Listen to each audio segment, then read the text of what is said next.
안녕하세요. DJ 현희입니다. 오늘의 사연 시작해 보겠습니다. 안녕하세요. 제 이야기를 이렇게 나누게 되어서 정말 마음이 벅차네요.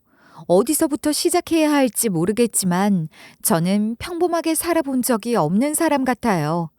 어렸을 때부터 제가 겪었던 일들, 특히 시댁과 남편에게 당했던 부당한 대우는 지금 생각해도 가슴이 답답해져요. 제가 이 자리에 서기까지 얼마나 눈물겨운 시간을 버텼는지 모릅니다. 혹시 여러분들도 믿었던 가족에게 발목을 잡힌 적이 있으신가요? 나에게 고마워해야 할 사람들이 나를 잡아먹지 못해 안달난 모습을 본 적이 있으신가요? 저는 그걸 너무 뼈저리게 겪었어요. 왜 이런 뼈저림을 겪으면서까지 힘들게 버텨야 했는지 여러분께 하나하나 말씀드릴게요. 지금도 억울하고 가슴에 한이 맺힌 일이 많지만 끝까지 들어주시면 좋겠어요. 어릴 적부터 제 인생은 참 험난했어요. 부모님은 누구보다 성실히 살아오신 분들이었어요. 하지만 어느 날 아버지가 큰아버지의 부탁으로 보증을 서셨고 그 선택이 우리 가족의 삶을 송두리째 바꿔놓았습니다. 믿었던 사람을 돕겠다는 마음이었지만 예기치 못한 사정으로 큰아버지가 빚을 갚지 못하게 되면서 아버지는 거대한 채무를 홀로 떠안게 되셨어요. 처음에는 아버지도 큰아버지를 믿고 기다려줬습니다. 형제끼리 돕고 사는 게 당연하지 않냐며 큰아버지의 어려움을 이해하려 했어요. 하지만 시간이 지날수록 큰아버지는 빚을 갚을 의지조차 보이지 않는 듯했고 가족 모임에서도 서로 얼굴을 마주칠 때마다 갈등의 불씨가 피어올랐습니다. 큰아버지는 나도 힘들다며 변명으로 일관했고 아버지는 형 때문에 내 가족이 이렇게 고생하고 있다며 억울함을 토로하셨어요. 둘 사이의 대화는 점점 날카로워졌고 급기야는 큰아버지가 아버지의 뺨따구를 치며 책임을 회피하려 들었죠. 할머니도 장남인 큰아버지 편만 주구장창 들더라고요. 그 말에 아버지는 더 이상 참을 수 없었고 결국 두 형제는 서로 등을 돌리게 되었습니다. 그 갈등은 단순히 두 형제의 문제가 아니었어요. 가족 간의 왕래도 끊겼고 단순한 재정적 문제를 넘어 가족 전체의 관계를 뒤흔들었어요. 그로 인해 저는 중학교도 제대로 졸업하지 못한 채 공장에서 일하며 가족을 부양해야 했습니다. 하루하루를 겨우 버티며 살아가는 게 얼마나 힘든지 매 순간 느껴졌어요. 그래도 부모님은 가족을 살리겠다는 의지 하나로 버티셨는데 저도 그런 부모님을 보며 무너지지 않으려고 애썼습니다. 그러던 어느 날 부모님이 저를 부르시더니 한참 망설이다가 어렵게 말씀하시더군요. 부모님이 일하시는 공장 사장의 아들에게 제가 시집을 가는 조건으로 빚을 해결하겠다는 얘기였어요. 그 말을 들었을 때 제 머리가 하얘졌어요.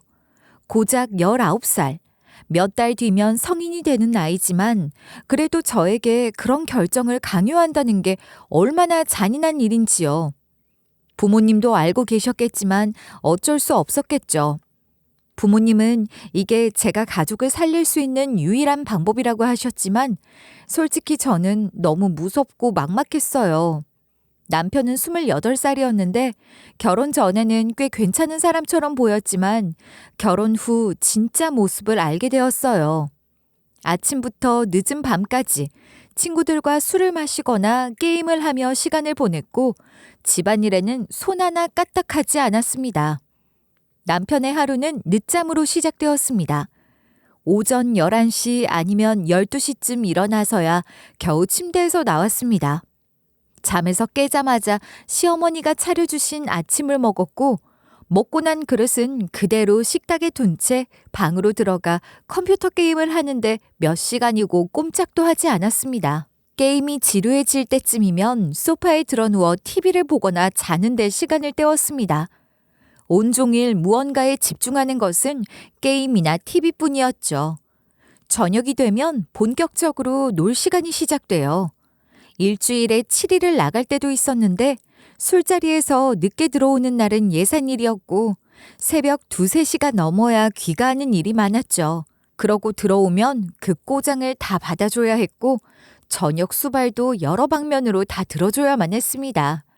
남편이 일은 안 했냐고요? 시댁이 그래도 공장을 꽤 크게 하니 걱정거리가 하나도 없었죠. 남편이 이런데 시부모는 오죽했겠네요. 시어머니는 저를 사람으로 대하는 게 아니라 그냥 집안일 하는 하인처럼 여기기 시작했어요. 야, 오늘 저녁엔 삼계탕 해놔라. 네 남편 힘내야 되니까. 예, 어머니, 삼계탕 준비하겠습니다. 근데 너 설거지는 왜 이렇게 대충 해? 그릇에 물때가 그대로네. 그러고 보니 네 남편 속옷도 제대로 다려놓은 거 맞아? 네가 하는 일이 이거밖에 없는데 그걸 못하면 쓰겠냐? 죄송합니다, 어머니. 제가 더 신경 쓰겠습니다. 신경만 쓰면 뭐하니? 행동으로 보여야지. 네가 집안일 제대로 못하면 우리 아들이 얼마나 고생하겠냐. 그나마 널 데리고 살아주는 것도 감사해야 해. 이렇게 하루에도 몇 번씩 구박을 들었어요. 설거지, 빨래, 요리, 심부름까지 제 손이 안 가는 곳이 없었죠. 심지어 밖에서 하는 일은 남자가 할 일이 아니니 네가 대신 하라면서 공장까지 출근을 강제로 시켰어요. 출근 시간은 새벽같이 맞춰야 했고 퇴근은 남들보다 훨씬 늦게 끝났어요. 공장에서는 힘든 작업을 맡기는 건 기본이었고 쉬는 시간조차 눈치 보며 겨우 가질 수 있었죠. 공장 관리자들도 시부모를 따라 저를 함부로 대했어요. 일이 조금이라도 늦어지면 큰 소리로 호통을 치거나 다른 직원들 앞에서 모욕적인 말을 퍼붓곤 했죠. 제가 대우를 받으면서도 살았던 건 우리 친정을 살린 대가라고 생각했지만 솔직히 매일 조금씩 무너져 내리고 있었어요. 그래도 첫 번째 임신을 했을 때는 숨통이 트였어요. 시어머니가 저 임신했다고 특별히 대접을 하기 시작했거든요. 저를 위해 보양식을 준비하고 제 의견을 물으며 몸을 편히 쉬게 하라는 말을 시도 때도 없이 하셨는데 그 순간만큼은 저도 정말 어머니께 인정받는 느낌이 들었습니다. 시어머니는 늘상 몸조리를 잘해야 한다며 뭐 먹고 싶은 게 있느냐고 물으셨어요. 저는 괜찮다고 그냥 집에 있는 걸로 먹으면 된다고 해도 아이가 먹고 싶은 게 있으면 얘기해야 건강한 손주가 나온다고 하셨죠. 평상시에는 못 먹는 보쌈에 족발까지 사다 주시더라고요. 임신이라는 게 이렇게 좋은 거구나 싶었죠. 하지만 그 행복도 오래가지 못했어요. 제가 유산을 하게 되면서 시댁의 태도는 바로 돌변했습니다. 임신도 제대로 못하는 주제. 넌 도대체 뭐 하나 제대로 하는 게 없냐? 애라도 있어야 네가 우리 집에서 존재할 이유가 있지. 지금은 그것도 없잖아. 죄송합니다, 어머니.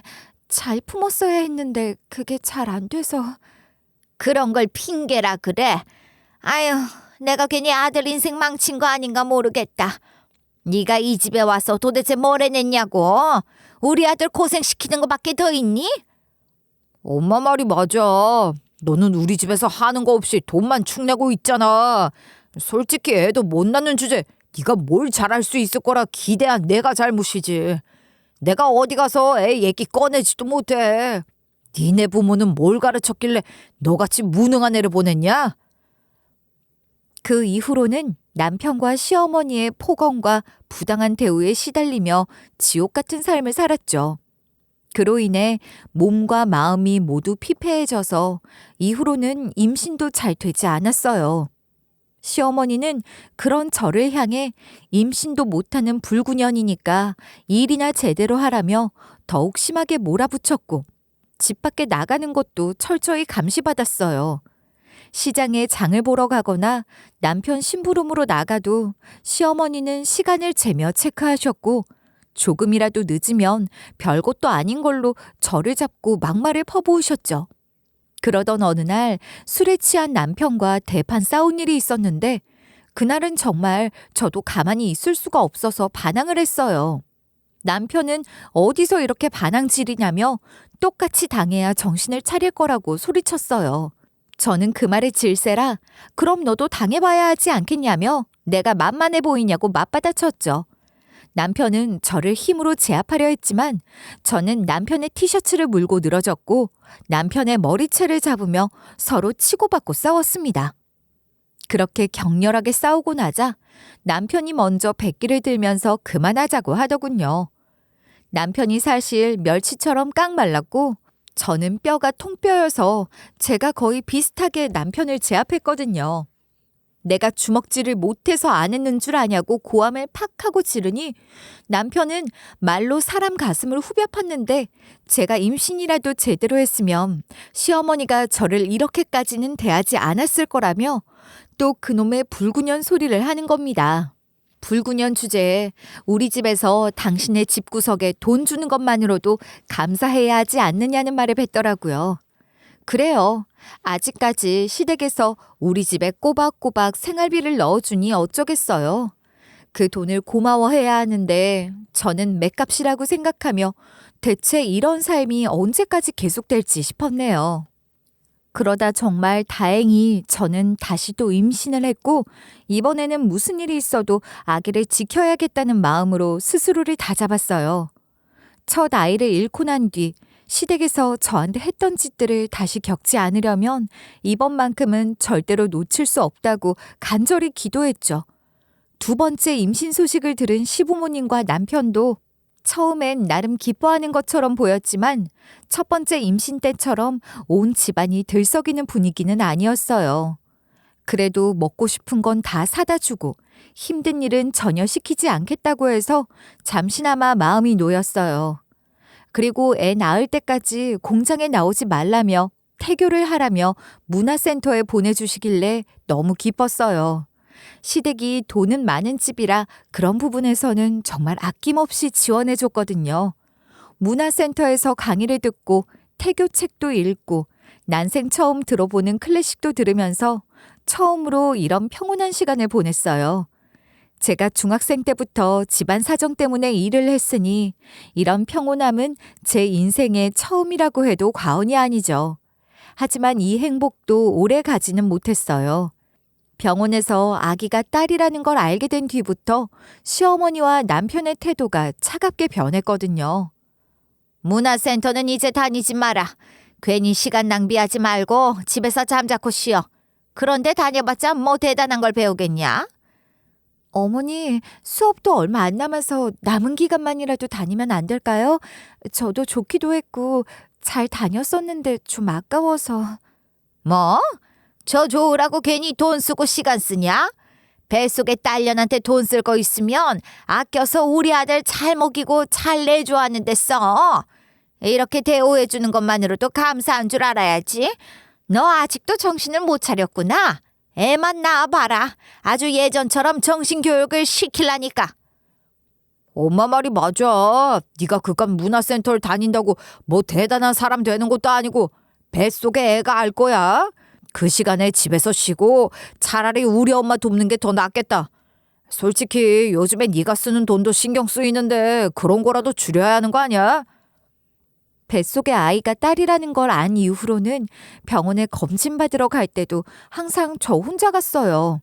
남편이랑 같이 가려고 해도 시어머니가 중간에서 막으며 네가 알아서 하면 되지. 바쁜 울 아들 왜 데리고 가냐는 식으로 말했죠. 웃기죠? 솔직히 남편이 뭐가 그렇게 바쁘냐고요. 매일 늦잠을 자고 일어나서는 게임이나 하고 저녁엔 친구들 만나 술 마시는 게 일과 전부인데 그걸 바쁘다고 하는 것도 참 어이가 없더라고요. 암튼 임신했다고 하고 딱 5개월 뒤부터는 더 이상 관심을 두지 않았죠. 친정 부모님은 뭐 저랑 몇 달에 한 번 얼굴을 볼까 말까 한 상태라 병원에 가는 길도 집으로 돌아오는 길도 늘 혼자였습니다. 아이를 낳으러 갈 때도 저는 혼자 가서 낳았고 남편은 돈만 띡 건네며 알아서 하라고 했어요. 나중엔 그게 더 편하고 좋다는 생각까지 들었죠. 그래도 돈은 쥐어줬으니까요.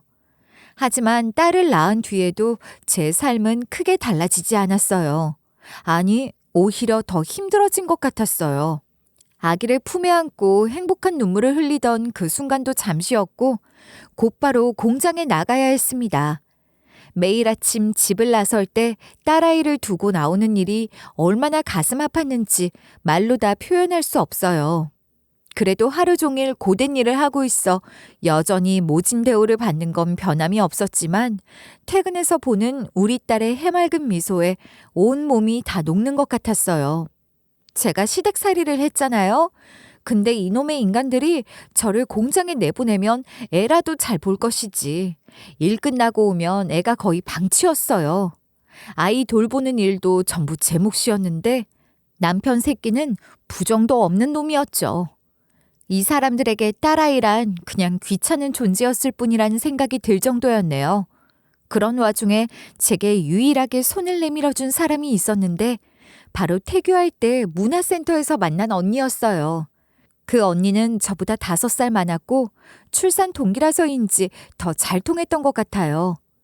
과거 제가 살았던 삶과 언니가 살았던 삶이 서로 비슷했기에 힘든 이야기를 나누면서도 이해받는다는 느낌을 받을 수 있었어요. 사실 나도 친정에서 사랑받지 못했잖아. 내가 집안의 돈줄 같은 존재였잖아. 언니는 그래도 사랑하는 사람이랑 결혼이라도 했지. 나는 부모님이 나 돈 받고 시집 보낸 거잖아. 너도 많이 힘들었겠지만 나도 못지 않아. 우린 둘 다 비슷한 삶을 살아왔네. 그래서인지 네가 말하지 않아도 마음이 좀 느껴지더라. 이렇게 힘든 이야기를 누군가랑 나눌 수 있다는 게 참 고맙다. 저도요. 언니 없었으면 이렇게 솔직하게 말할 사람도 없었을 거예요. 언니랑 이야기하면서 정말 위로를 받아요. 우리 그냥 서로 친정언니 동생처럼 챙겨주면 안 될까? 어차피 우리가 친정에서 못 받은 거 소라한테 주면 되는 거 아니야? 그러면 적어도 외로울 일은 없잖아. 그렇게 해요, 언니. 우리 서로 꼭 잘 챙기면서 살아요. 이제부터는 의지하면서요. 제 삶에서 처음으로 진정한 가족 같은 따뜻함이 느껴졌습니다. 비록 핏줄은 아니었지만 언니와 저는 서로에게 가족이 되어주기로 했는데 언니는 제가 제대로 먹지도 못하고 산후조리도 제대로 못하고 바로 일한 걸 알고는 가끔씩 먹을 것을 사다 주곤 했어요. 하루는 큰 도시락통에 고기 반찬을 가득 담아와서는 다 제 거라며 저 혼자 다 먹으라고 했어요. 애 낳고 처음 먹는 고기에 눈이 횟가닥 돌아갔던 것 같아요. 공장 뒤편에서 눈치 보면서 먹다가 잔뜩 얹히고 난리가 났죠.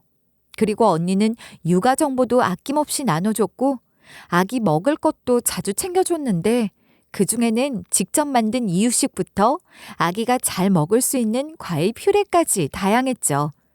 그리고 언니의 남편, 그러니까 형부도 참 좋은 분이었는데 남편이 못해주는 일을 가끔 대신해주곤 했죠. 예를 들면 공장에서 제가 일 때문에 챙기지 못했던 아기용품을 직접 사다 주기도 했고 차가 없는 저를 위해 아기 병원에 같이 가주시기도 했어요. 물론 언니도 같이 있었죠. 근데 이놈의 집구석은 조용할 날이 없었던 게 한 번은 형부가 저희 집 근처까지 와서 아기 옷을 한 보따리 들고 전해주셨던 적이 있는데 그 모습을 시어머니가 딱 보신 거예요. 그날 비까지 쏟아졌는데 정말 먼지 날 때까지 타작이 계속되었고 혼이 났어요. 야, 너 대체 어디서 외간 남자랑 집 앞에서 그렇게 대놓고 뭘 주고받고 있는 거야? 너 창피한 줄도 모르냐? 동네 사람들이 다 봤어, 다. 네가 우리 집 망신을 시켜도 유분수지, 어? 아니에요, 어머니. 그게 아니라 아는 언니 남편분이 그냥 아기 옷을 주러 오신 거예요. 정말 별거 아니에요.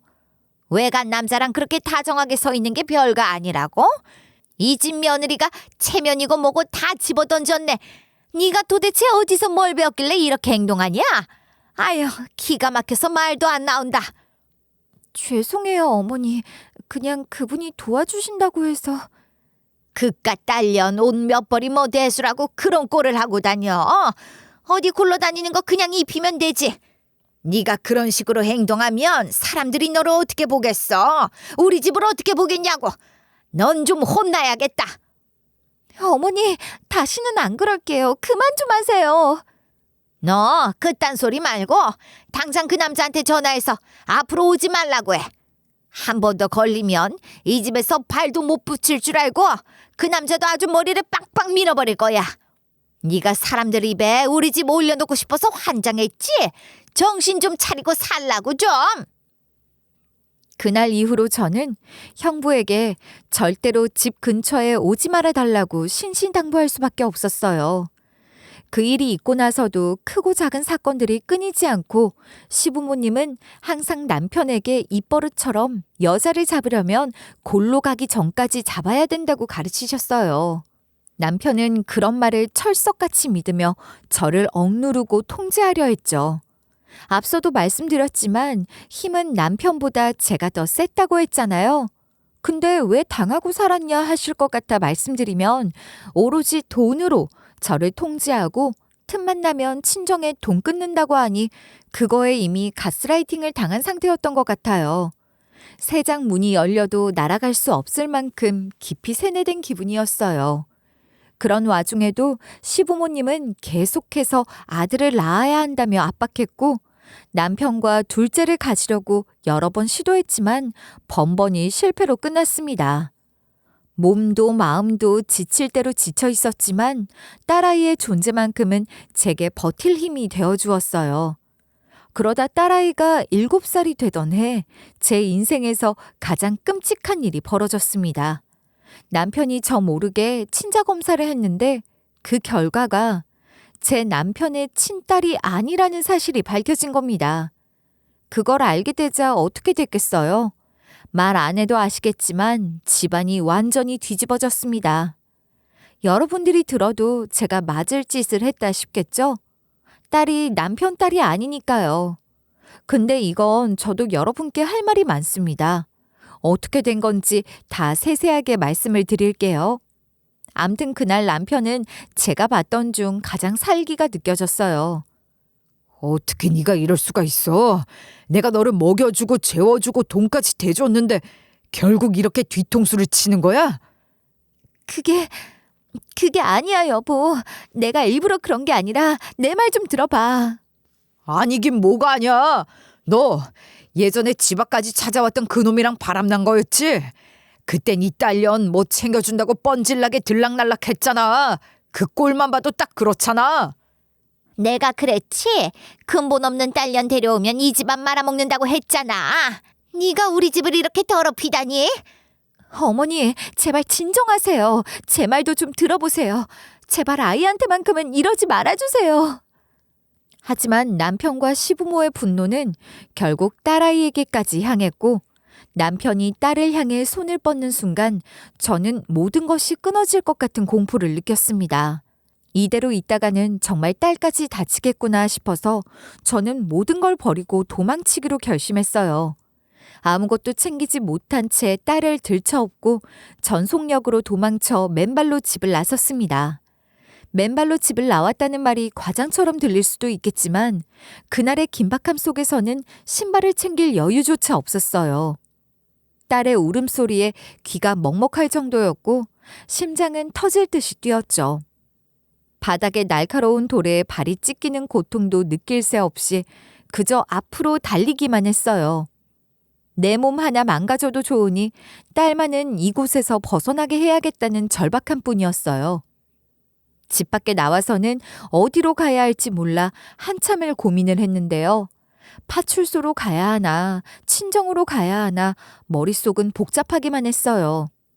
결국 저를 가장 많이 챙겨줬던 언니가 떠올랐죠.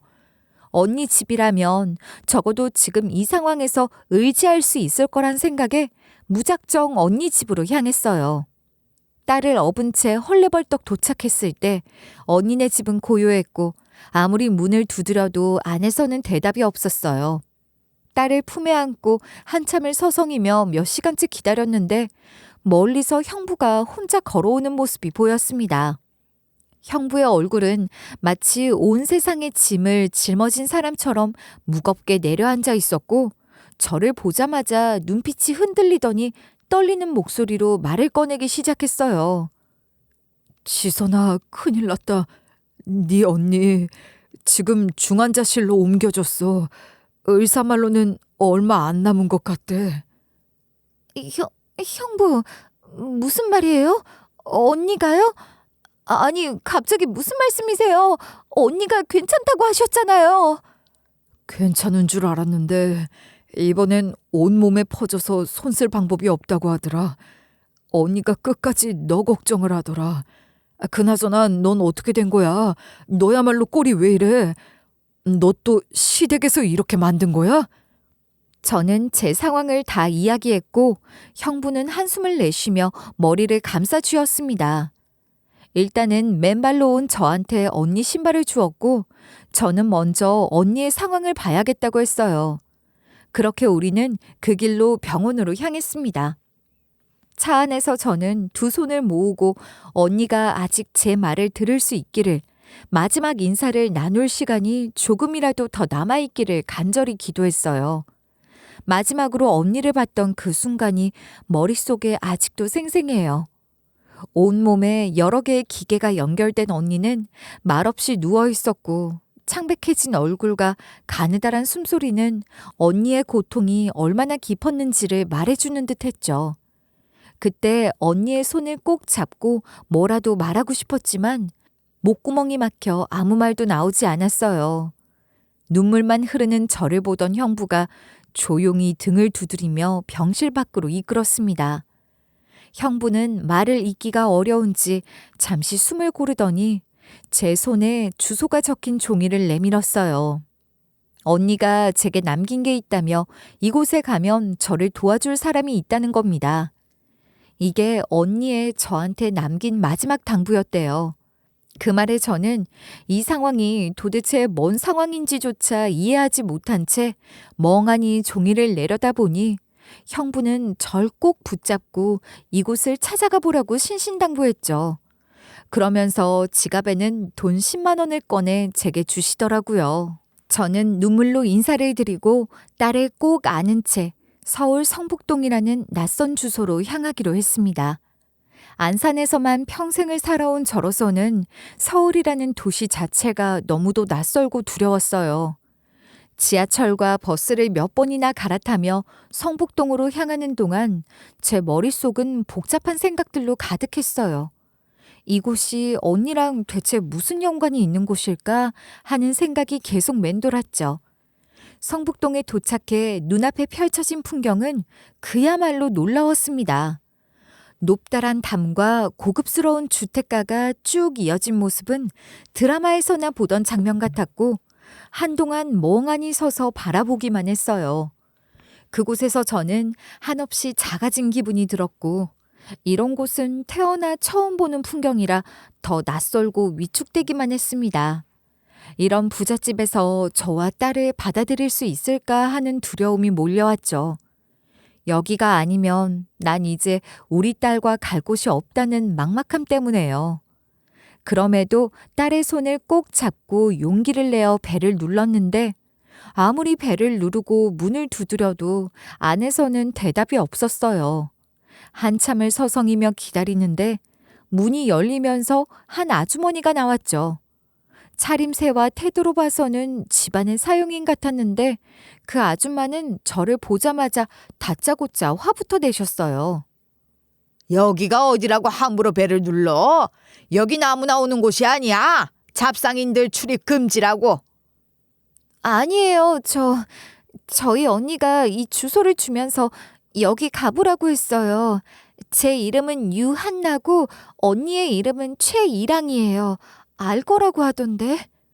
뭐라고 우물쭈물대는 거야? 그런 사람 몰라. 얼른 여기서 나가. 또 벨 부르면 바로 경찰 부를 거야. 그 말이 머리를 망치로 맞은 것처럼 멍하게 들려 몇 번이나 주소를 확인했어요. 주소가 맞는데 아줌마는 계속 언니 이름을 모른다고, 그런 사람 없다고 하는 겁니다. 설마 언니와 형부가 나를 떼어놓으려고 속인 건가 하는 생각이 들었어요. 언니랑 형부를 믿고 찾아왔는데 결국 저는 그 집 대문 앞에 주저앉아 버렸고 그 아줌마는 기가 차다는 듯이 집에 들어가 버렸어요. 그때가 한여름이어서 다행이었지 한겨울이었다면 그렇게 오래 있을 엄두조차 내지 못했을 거예요. 해는 천천히 저물어가고 있었지만 마음속은 점점 더 캄캄해져 갔습니다. 여기가 마지막 희망인데 만약 이 집에서 나를 외면하면 도대체 어디로 가야 되는 건가 불안이 점점 커졌고 저녁 8시가 되었죠. 여름 저녁 8시는 아직 완전히 깜깜하지 않을 때라 주변이 희미하게 보였는데 그 시간에 대문 앞에 앉아있는 저와 딸을 발견한 사람이 있었습니다. 바로 그 집으로 들어가는 차였죠. 차에서 내린 사람은 단정하고 품위 있는 인상의 중년 여성분이셨는데 차에서 내리자마자 저를 보며 걸어오더니 조심스럽게 물으셨어요. 여기서 뭐하고 계세요? 누구신데 이러고 계십니까? 저 최일랑이란 사람이 이 주소를 남기고 꼭 찾아가 보라고 했어요. 저기요, 최일랑이라는 사람을 모르신다고 해도 저 여기서 일 좀 하면 안 돼요? 보니까 집도 엄청 큰 것 같은데 사람 필요하지 않으세요? 저 최저시급 아니 그거의 절반만 받아도 되니까 저 일 좀 시켜주세요. 뭐든지 다 할 테니 저희 좀 걷어주세요. 최일랑이라고요? 네, 최일랑이요. 그분이 이 주소를 꼭 찾아가 보라고 했거든요. 혹시 아세요? 그 이름을 어디서 들은 겁니까? 그 사람이 당신에게 정말 이 주소를 줬다고요? 일랑이 그게 사실이에요? 일단은 애까지 있는데 여기서 이러고 있을 때가 아니잖아요. 얼른 들어오세요. 제 말을 듣던 그 여성분은 갑자기 얼굴이 창백해지며 휘청하더니 손으로 입을 가리셨고 한참 동안 아무 말 없이 저를 바라보시더니 저를 집 안으로 안내하시더라고요. 들어오라는 그 말 한마디에 버텨왔던 마음의 둑이 무너지는 기분이었어요. 집 안으로 들어갔을 때 사용인으로 보이는 아주머니가 나오더니 그분에게 회장님이라고 부르더라고요. 그 순간 제 머릿속은 온갖 생각으로 복잡해졌어요. 언니가 이분과 어떤 인연이 있었던 건지, 그리고 도대체 어떻게 이런 사람과 연결될 수 있었던 건지 도무지 이해가 되지 않았거든요. 언니는 저와 비슷한 환경에서 불우하게 자랐다고 했는데 이런 분과 연이 닿았을 줄은 상상도 못했어요. 솔직히 너무 놀라서 빨리 물어보고 싶었지만 그분의 태도가 심상치 않아서 차마 말을 꺼낼 틈이 없었어요. 그분은 갑자기 제 딸을 유심히 보시더니 딸아이가 차고 있는 목걸이에 시선을 고정하셨어요. 그 눈빛은 마치 믿을 수 없는 무언가를 본 것처럼 놀라움과 충격이 뒤섞여 있었죠. 그러더니 무릎을 꿇고 가까이 다가오시며 떨리는 목소리로 물으셨습니다. 이 목걸이는 어디서 난 것이냐고요. 그래서 이랑 언니가 제 딸에게 준 것이라고 대답했죠. 제 대답이 끝나자마자 그분은 손으로 입을 가리시더니 눈물을 쏟기 시작하더니 흐느끼는 목소리로 말했어요. 이 목걸이는 회장님이 본인 딸인 최일랑에게 해줬던 목걸이라고요. 그분이 언니의 엄마라는 사실을 깨달았을 때 저는 이 모든 상황이 믿기지 않았습니다. 그리고 이쯤에서 모든 비밀을 털어놓아야겠다는 생각이 들었어요. 저도 이제는 숨길 이유가 없고 여러분들도 궁금해하실 이야기를 이제 할 때가 된 것 같고요. 제 딸이 남편의 딸이 아니라고 했었잖아요. 근데 제 딸도 아니었어요. 이 아이는 이랑 언니의 딸이었습니다. 그럼 제 뱃속에 있었던 아이는 어떻게 됐냐고요? 언니는 저와 제 출산일이 거의 비슷했거든요. 둘 다 딸이었는데 저는 임신 27주 차에 조산을 했습니다. 그때 저는 너무 충격을 받아 제정신이 아니었어요. 또 유산을 했다고 말하면 시댁 사람들은 저를 가만두지 않을 게 뻔했거든요. 그대로 내쫓길 게 두려워서 임산부배 모형 복대를 차고 시댁 사람들을 속였어요. 어차피 시댁 사람들은 제 출산에 전혀 관심이 없었기에 그걸 숨길 수 있었죠. 근데 이 사실은 언니만 알고 있었어요. 제가 언니에게 이 일을 털어놨을 때 언니는 저를 붙잡고 오열하면서 그럼 자신의 딸을 대신 키워줄 수 있겠냐고 부탁을 했어요. 제가 그게 무슨 말이냐고 하니 언니가 몸이 너무 안 좋아 병원에 갔는데 증상을 들은 의사가 임산부니까 CT는 못 찍고 일단은 대장암 키트로 검사를 해보자고 했는데 대장암 판정이 나왔다는 겁니다. 이미 많이 진행된 상태라고 하더라고요.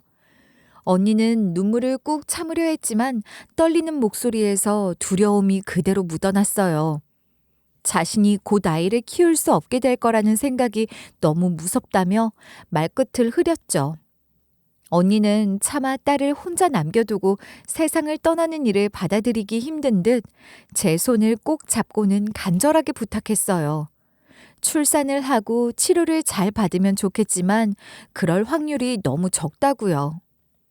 언니의 말에 저는 고민할 틈도 없이 언니 딸을 키우겠다고 약속했어요. 제가 미쳤다고 하실지 모르지만 저는 단 한 번도 제 딸이 남의 딸이라고 생각한 적은 없었어요. 제 목숨보다 소중히 지켜온 아이였으니까요.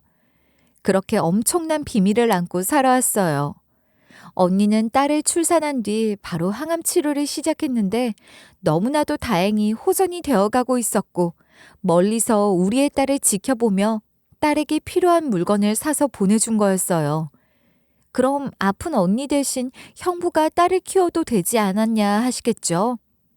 언니가 형부한테 딸을 키워달라고 할 수 없었던 이유는 딸이 형부의 아이가 아니었기도 했고 아픈 본인을 간병하는 형부에게 이런 부탁까지 할 수 없었기 때문이었어요. 언니는 끝까지 딸의 친아빠가 누군지 말하지 않았고 저도 더 이상 묻지 않았죠. 언니는 한때 완치 판정을 받았었는데 최근에 다시 암이 퍼져서 온몸에 퍼진 상태였고 결국 중환자실에까지 있게 된 거였어요. 저는 울음을 참으면서 이 모든 이야기를 회장님에게 하나하나 털어놓았어요. 이야기를 다 들으신 회장님은 한참 동안 아무 말도 못 하시더니 딸아이를 끌어안고는 오열하기 시작하셨어요. 그분이 참으려 애쓰는 것처럼 보였지만 흐느낌은 멈추지 않았고 그 모습에 저도 끝내 울음을 터뜨리고 말았죠.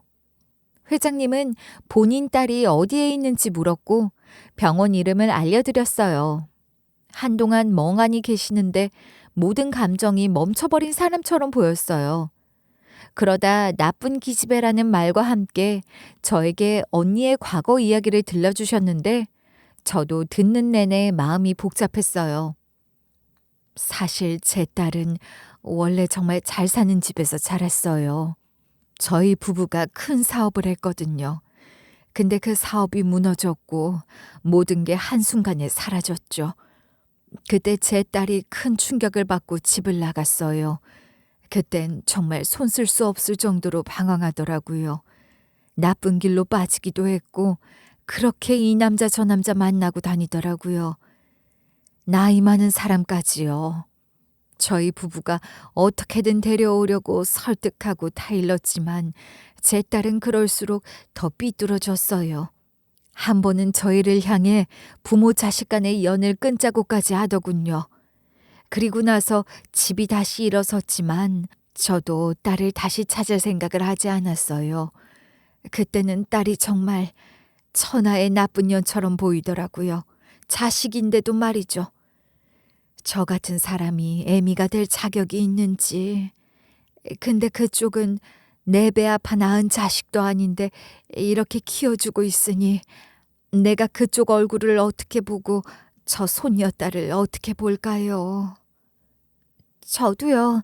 언니 딸을 지키기 위해 모든 걸 바쳤지만 정작 제 딸은 시댁에서 지켜내지 못했어요. 제가 너무 힘이 없어서 아무것도 하지 못했죠. 저도 잘한 게 없어요. 그 말을 하시는 회장님의 얼굴에는 후회와 고통이 묻어났어요. 언니가 부모님과 갈등을 겪으며 얼마나 힘들었을지 상상이 되었어요. 언니는 본인 아버지가 돌아가셨을 때조차 집에 오지 않았다는 말까지 하시는데 그 이야기를 듣는 순간 언니가 왜 그렇게 과거를 숨기고 살았는지 알겠더라고요.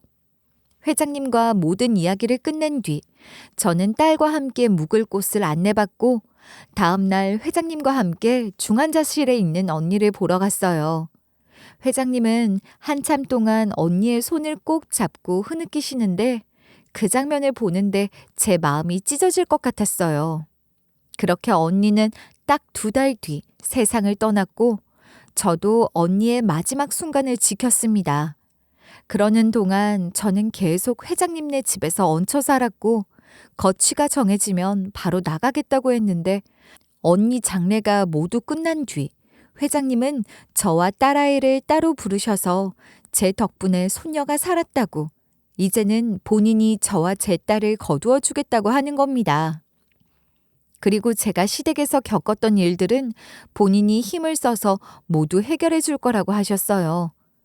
회장님은 제가 당했던 무자비한 대우와 고통을 철저히 복수하겠다고 하셨고 시댁에서 했던 짓들을 하나도 빠짐없이 법적으로 응징하겠다고 단호하게 말씀하셨죠. 그 말을 듣는 순간 저를 짓누르던 무거운 돌덩이가 갑자기 사라지는 느낌이었어요. 마치 제 뒤에 거대한 벽이 생긴 것 같았죠. 사실 저는 시어머니와 남편에게 당했던 온갖 폭언과 완력을 증거로 남겨두고 있었거든요. 사진과 녹음, 전화 녹음까지 꼼꼼히 모아둔 자료가 많았어요. 그리고 제 딸한테도 모질게 했던 것들이 그대로 있었죠. 그것들이 제게 가했던 악행을 증명하려고 했던 건 아니었지만 그 모든 걸 기록으로 남겨놓으면 언젠가는 쓸 일이 있을 것 같았어요. 회장님께 이 모든 증거를 보여드리자 손을 부르르 떨면서 화를 참지 못하시며 어떻게 인간이 이럴 수 있냐고 하셨어요. 회장님은 자기 손녀딸한테도 그렇게 했다는 걸 아시고 거기서 더 열이 받으신 것 같았어요. 바로 회사 변호사를 불러 이혼 전문 변호사를 소개받고 제 이혼 소송을 도와주셨어요. 그리고 회장님의 복수는 여기서 끝이 아니었어요. 회장님은 본인 회사 직원을 시켜 시부모가 운영하는 공장과 접촉하셔서 물건 제조를 맡기겠다는 제안을 하셨습니다. 시부모는 회장님의 회사인 줄도 모르고 그 제안에 눈이 뒤집힌 듯 바로 계약을 추진하려고 했고 조건을 듣자마자 흥분해서 여기저기 연락을 돌리며 자랑했다고 하더라고요. 그리고 계약 확정 날, 회장님은 시댁 공장에 일부러 저를 데리고 가셨어요. 공장에서 시댁 인간들을 만났는데 그 표정이 정말 가관이었어요. 계약 이야기 때문에 신나서 눈에 불을 켜고 있던 것들이 제가 회장님이랑 딱 들어서자마자 얼굴이 싸늘하게 굳어버리더라고요. 이게 무슨 상황이냐는 표정인데 속으로 얼마나 통쾌했는지 몰라요. 회장님은 그동안 시댁 인간들한테 본인을 드러내지 않았는데 여기서 전부 다 드러내셨죠. 차분하지만 날카로운 목소리가 제가 그동안 겪었던 일과 딸아이 그리고 언니와 관련된 모든 비밀을 하나하나 다하여 이야기가 진행될수록 시어머니와 남편의 얼굴은 하얗게 질리더니 나중에는 새파래져서 입도 제대로 떼지 못했어요. 어머나, 아유, 우리 며느리가 그런 속 깊은 생각을 했다니 정말 대단하네. 사람이 진국이야, 진국. 나도 이제야 알았네. 당신 생각보다 훨씬 더 강하고 속이 깊은 사람이었어. 그래. 몰라봐서 그렇지. 진짜 괜찮은 사람 있지. 회장님, 우리 며느리가 손녀딸 다 키워줬으니까 우리도 좀 잘 봐주세요. 그 말을 듣는 순간 회장님은 한치의 망설임도 없이 악수를 청하는 시어머니의 손을 찰싹 소리가 나게 때리셨습니다. 아니, 이게 무슨 짓이에요? 아프잖아요. 당신은 이 정도 맞고도 아프다고 소리를 지르는데 당신 며느리와 내 손녀에게는 어떻게 하셨습니까? 이 정도로 끝내길 바랍니까? 뭐야, 이게 대체 무슨 대우야? 이런 식으로 무시당하면서 계약을 진행하라고? 못하겠다고? 좋습니다. 대신 계약을 파기하시면 위약금 2배를 내셔야 하는 거 아시죠? 이 조건은 계약서에 명확히 적혀 있습니다. 정확히 말씀드렸습니다. 아니, 이건 말도 안 돼. 우리가 뭐 그렇게 큰 잘못을 한 것도 아니고. 이거 회장님이 너무하시는 거 아니에요? 어쩌라고 대체? 말년에 어쩌다 일이 이렇게 된 거냐고. 결국 시부모는 울며 겨자 먹기로 계약을 받아들였고 회장님은 그들에게 계약을 통해 갑질을 제대로 보여주겠다고 하셨습니다. 저를 향해 웃으며 마지막으로 하셨던 말씀이 아직도 생생히 기억나요. 그날 저는 처음으로 마음 깊이 응어리져 있던 모든 것이 풀리는 것 같았고, 저는 시어머니와 남편을 상대로 한 법적 대응을 본격적으로 시작했습니다. 일단 시어머니를 상대로 형사고소를 진행했는데, 저한테 했던 상습적인 일들은 징역형 가능성도 있다는 말에 시어머니는 완전히 패닉에 빠진 것 같았어요. 민사소송으로 손해배상까지 청구하면서 시어머니는 더 이상 도망칠 구석이 없어 보였죠. 시어머니는 매일 새벽 회장님 집 앞에서 저를 기다렸어요. 그 모습이 얼마나 처참했는지 제가 한 번은 창문을 열고 내려다본 적이 있었는데 시어머니가 무릎을 꿇고 손을 비비며 울고 있었어요. 눈물과 콧물을 흘리며 절박하게 매달리는 그 모습을 보고도 저는 아무런 동정심이 들지 않았어요. 시어머니는 계속해서 비명을 지르며 매달렸어요. 진짜로 감옥에만은 보내지 마라. 나 같은 노인네가 감옥에서 살면 죽으라는 거나 다름없어. 제발 내가 너한테 배상할게. 네가 원하는 건 뭐든지 다 줄게. 그동안 제가 몇 번이나 살려달라고 했는지 기억하세요? 이젠 제가 똑같이 해드릴게요. 이미 법원에 모든 증거를 제출했어요. 제가 감당한 고통을 이제 그쪽이 갚을 차례예요. 네가 원하는 건 뭐든지 다 줄게. 내가 배상할게. 제발 이러지 말아라. 배상한다고요? 지금 와서 배상 같은 말이 무슨 소용이에요? 그동안 제가 몇 번이나 살려달라고 했는지 기억하세요? 제가 얼마나 애원했는지, 얼마나 버텼는지 그때 당신들은 한 번이라도 들어줬나요? 내가 진짜 미안해. 다시는 그러지 않을게. 한 번만 봐줘라. 네가 원하는 게 뭐든 내가 다 들어줄게. 감옥에만은 제발 가지 않게 해줘. 이미 늦었어요. 제 고통의 대가를 치르게 하겠다고 결심했으니까 제가 감당한 고통을 이제는 그쪽이 갚을 차례예요. 그 말에 시어머니는 그대로 주저앉아 울기만 했습니다. 결국 법정에서 시어머니는 징역 1년 6개월과 벌금 500만 원을 선고받았고 사회적으로도 망신을 당했어요. 재산 일부를 처분해서 저에게 3천만 원의 손해배상금을 지급해야 했고요. 남편 역시 이혼 소송을 피할 수 없었어요. 변호사님이 제게 말하시길 제가 결혼 후 내내 경제적인 지원과 가사를 모두 책임졌으니 재산 분할에서 훨씬 더 유리할 거라고 했습니다. 결국 남편은 위자료와 재산의 절반 이상을 저에게 넘겨야 했고 본인 역시 형사처벌을 받을 상황이었어요. 남편은 위자료와 재산 분할로 인해 모든 것을 잃었습니다. 이혼 소송에서 저는 크게 승소했는데 남편 소유의 집과 차량까지 확보할 수 있었어요. 그동안 제가 감내했던 고통과 희생이 법정에서 인정받는 순간 가슴 한구석에서 묵직했던 응어리가 조금씩 풀리는 것 같았어요. 남편은 자신이 모든 것을 잃었다고 느꼈겠지만 법원은 제가 이 가정을 위해 얼마나 많은 경제적, 정신적 기여를 했는지 철저히 인정해줬습니다. 그 인간은 마지막까지 법정에서 부당하다며 항소를 시도했지만 이미 모든 증거가 제 손을 들어주고 있었기 때문에 그 인간의 항소는 무의미했죠. 그렇게 받은 재산 분할로 저는 딸과 함께 새로운 삶을 준비하는 데 큰 힘이 되었어요. 사실 회장님께서는 금전적으로도 저를 도와줄 수 있다고 말씀하셨지만 저는 정중히 이렇게 말씀드렸습니다. 저를 세장 밖으로 꺼내주시고 이혼까지 시켜주시고 전 시댁에 복수까지 해주셨는데 그걸로도 저는 충분히 감사한 마음이라고요. 이제 저와 제 딸의 삶은 제가 책임지고 싶다고 했죠. 그러니 회장님은 제 말을 들으시고 고개를 끄덕이며 알겠다고 하셨어요. 저는 전 남편으로부터 받은 재산 분할로 어린이 의류 매장을 열었어요. 이 가게는 제가 예전부터 하고 싶었던 일이기도 했고 서비스직이 저랑 잘 맞기도 해서 잘할 수 있을 것 같았어요. 그리고 한 가지 더 소식을 전하자면 친정에 생활비를 보내는 것도 완전히 끊었습니다. 20년 넘게 친정을 위해 종노릇하며 돈을 보냈는데 이제는 제 삶을 살아야겠다는 결심이 들었거든요. 언젠가 친정에서 돈을 보내달라는 연락이 왔을 때 할 만큼 다 했다고 생각한다고 말하며 친정의 마음을 끊어냈습니다. 제 스스로도 놀랄 만큼 담담한 목소리였어요. 이제는 더 이상 누구의 요구나 기대에 얽매이지 않고 딸과 함께 제 인생을 온전히 살아가고 싶어요. 회장님은 여전히 전시댁 공장과 계약을 유지하시며 갑질을 이어가고 계십니다. 전시댁은 계약 조건에 묶여 매일매일 죽을 맛이라고 들었어요.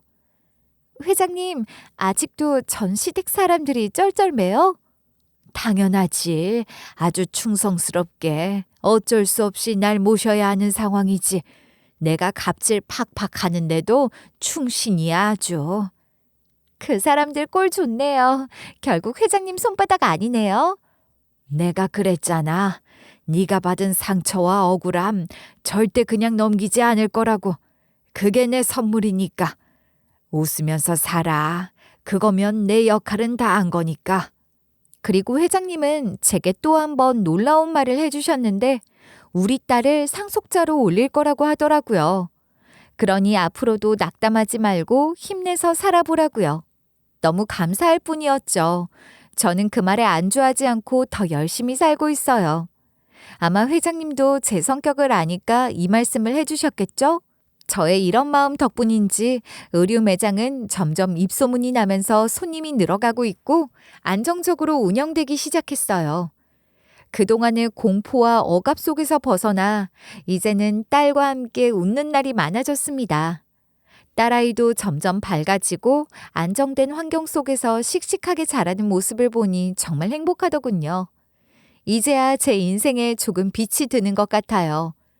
과거에 제 삶에 찾아온 고난은 이루 말할 수 없었지만 우리 딸 덕분에 어둠 속에서 벗어난 것 같아 맨날 딸한테 복덩이라고 매일같이 말하고 있어요. 제게 다시 살 힘을 준 것도 끝까지 버티게 해준 것도 우리 딸 덕분이니까요.